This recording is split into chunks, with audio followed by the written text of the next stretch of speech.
Bonjour à toutes et tous, bienvenue dans les coulisses du Grand Lyon. Mon invité du jour, Fabien Bagnon, bonjour. Bonjour. Vous êtes le vice-président à la voirie et aux mobilités actives de la métropole de Lyon. Alors, on est là pour vous interroger sur Vélov notamment, mais avant, dans l'actualité, vous avez vu cette image au Paris Saint-Germain, l'entraîneur et Mbappé interrogés sur la possibilité d'arrêter de prendre des jets et plutôt prendre l'avion et qui rigolent, qui font des plaisanteries.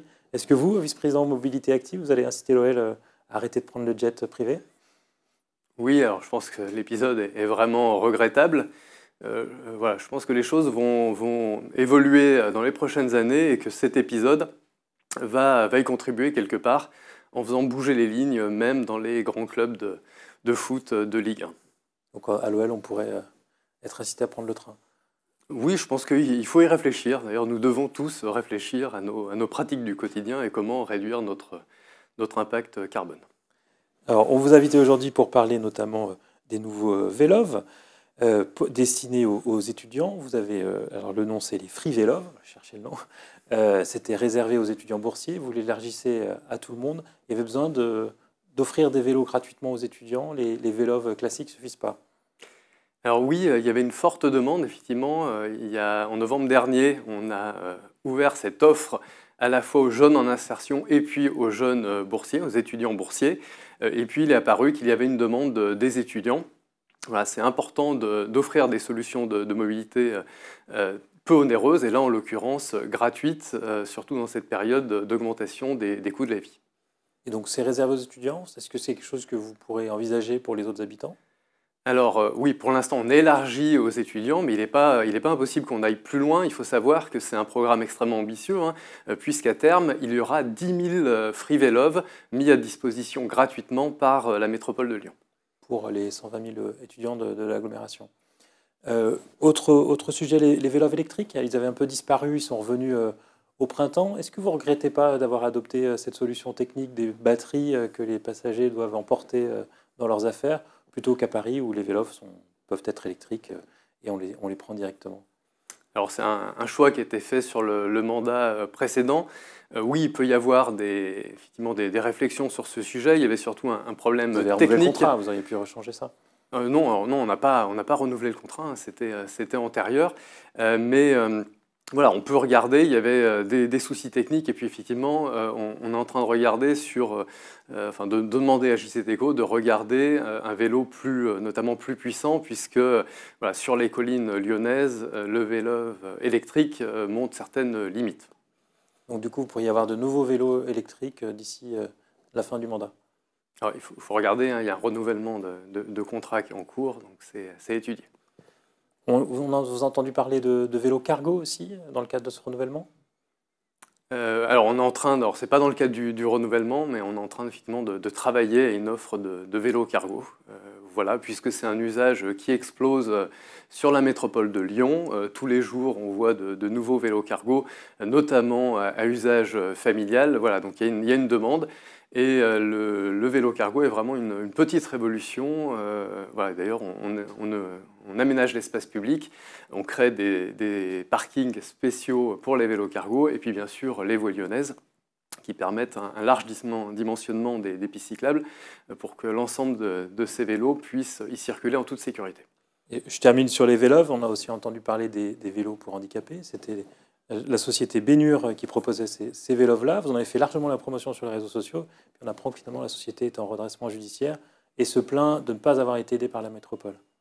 Alors c'est effectivement une expérimentation extrêmement intéressante. Voilà, le vélo, et on ne le sait pas assez, il y a vraiment des vélos adaptés pour quasiment tous les handicaps. Voilà. Et donc nous avons souhaité soutenir cette expérimentation. Effectivement, la société a des difficultés, on est en train de regarder ce qui est possible de faire pour l'aider, mais c'est compliqué, la situation est délicate. Un mot sur les réseaux express que vous avez abordés. Vous inaugurez un peu petit bout par petit bout, alors on n'a pas du mal à avoir une vision d'ensemble. Quand est-ce qu'on pourra vraiment profiter de ces nouvelles voies lyonnaises ? Alors la vision d'ensemble, je rappelle, on l'a présentée en septembre dernier. Voilà, c'est les 250 km d'aménagement cyclable sur l'intégralité de la métropole de Lyon, avec 12 lignes en 2026. Là, on est dans une phase d'étude.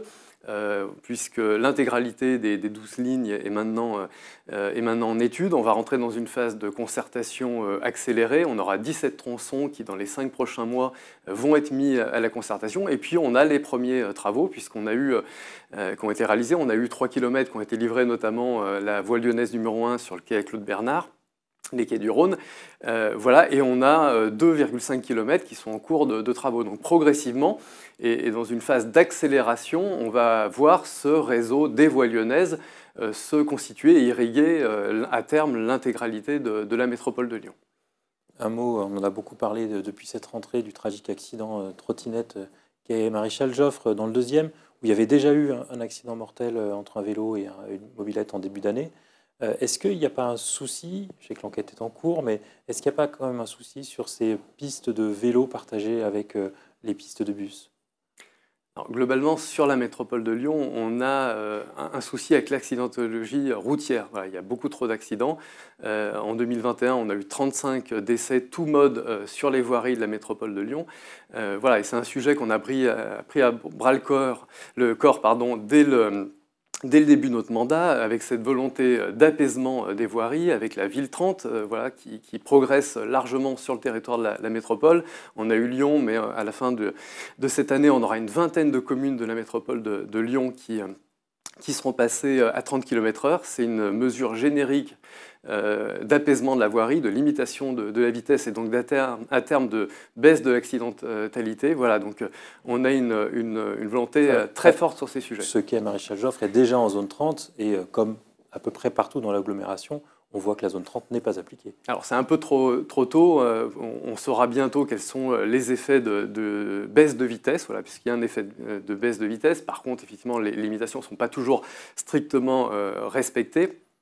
Voilà, effectivement, sur ce quai, on avait été alerté notamment par des riverains, par le maire du 2e. Des études voilà, étaient en cours, enfin, on avait un projet, on le poursuit, et effectivement, on se pose la question de faire un aménagement séparatif. C'est bien sûr l'idéal, hein, séparer les modes, et effectivement, l'idéal, c'est ce que nous faisons avec les voies lyonnaises, où on donne un espace pleinement sécurisé à la fois pour les cyclistes et puis pour les utilisateurs de trottinettes. Voilà, après, ça demande des moyens importants. Notre volonté politique est extrêmement forte sur ces sujets, et puis parfois, ce partage de l'espace public n'est pas toujours bien compris. Voilà, ça peut prendre la place à l'automobile, mais c'est bien dans cette logique de réduction, enfin, d'amélioration globale des mobilités et de réduction de l'accidentalité sur les voiries de la métropole. Et plus spécifiquement sur ce quai Maréchal Joffre, vous aviez annoncé après l'accident qu'on ne pourrait pas attendre 2025, qu'il faudrait des aménagements en urgence. Qu'en est-il ? Alors, ce n'est pas des aménagements qui pourront se faire en urgence. Voilà, si on veut faire quelque chose de très qualitatif avec une séparation des modes, voilà, mais on poursuit les études et ça pourrait se réaliser dans quelques mois. Dans quelques mois. Donc début 2023, il y aura. Vous imaginez quoi en fait ? Non, ça serait plutôt courant 2023. Autre sujet dans l'actualité, les 2 roues. On a vu qu'à Paris, le stationnement deviendrait payant pour les mobylettes, pour les motos. C'est dans vos compétences. Est-ce que c'est envisageable dans l'agglomération lyonnaise ?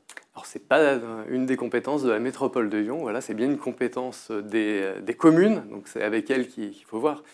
Voilà, moi, à titre personnel, je pense que c'est une réflexion qu'on peut avoir, enfin même qu'on doit avoir.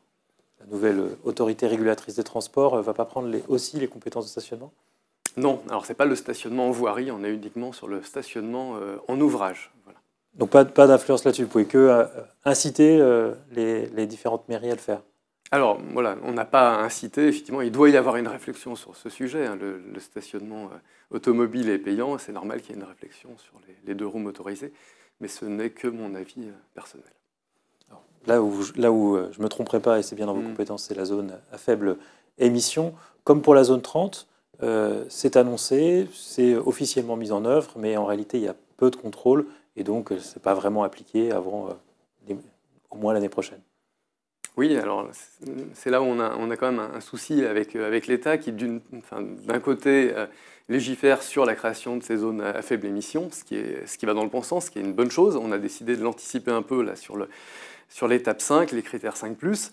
Mais derrière, il faut des moyens de contrôle. On le sait très bien, la seule façon que ça fonctionne, c'est qu'on ait du contrôle et puis du coup derrière des sanctions. Il se trouve moi je suis allé visiter à Barcelone la mise en place de la ZFE de Barcelone, où ils ont la capacité effectivement, de contrôler sa mise en application, et les effets sont assez impressionnants. On a une baisse, effectivement, une amélioration d'ailleurs des conditions de circulation, une baisse de la pollution, et puis une amélioration du taux de respect. C'est quelque chose de très très vertueux. Donc il est absolument essentiel que l'État nous permette d'aller jusqu'au bout de la mise en œuvre de la ZFE avec la possibilité d'implanter ces contrôles et de verbaliser. Un dernier mot, vous, le défenseur du vélo, comment vous percevez toutes ces aides aux automobilistes actuellement? Là, on est à 7,5 milliards d'euros pour réduire le coût à la pompe. Est-ce que c'est quelque chose que vous comprenez dans la situation actuelle? Alors, on est pris à la gorge et c'est vraiment dommage de ne pas avoir anticipé. Moi, je me suis exprimé largement. C'était une de mes craintes, c'est-à-dire l'augmentation des coûts de l'énergie était une de mes préoccupations. Maintenant, il faut vraiment continuer de façon accélérée à développer toutes ces alternatives à la voiture individuelle et les plus sobres. La sobriété devient enfin à la mode. Et le vélo, là-dedans, est une des solutions. Il y a bien sûr les transports en commun, et on a une forte volonté politique, mais le vélo, et avec la constitution de ce grand réseau de transport de masse qu'est les voies lyonnaises, c'est 250 km, est vraiment une des solutions. Et ce que je n'ai pas dit, c'est que on a regardé les trafics qui seront à terme sur les voies lyonnaises. On oscille à horizon 2030 entre 15 000 et 30 000 utilisateurs, donc cyclistes, sur chacune de ces lignes. Donc on est vraiment sur un transport de masse extrêmement peu coûteux. Fabien Bagnon, je vous remercie. Et moi, je vous dis à demain pour une nouvelle émission des coulisses du Grand Lyon.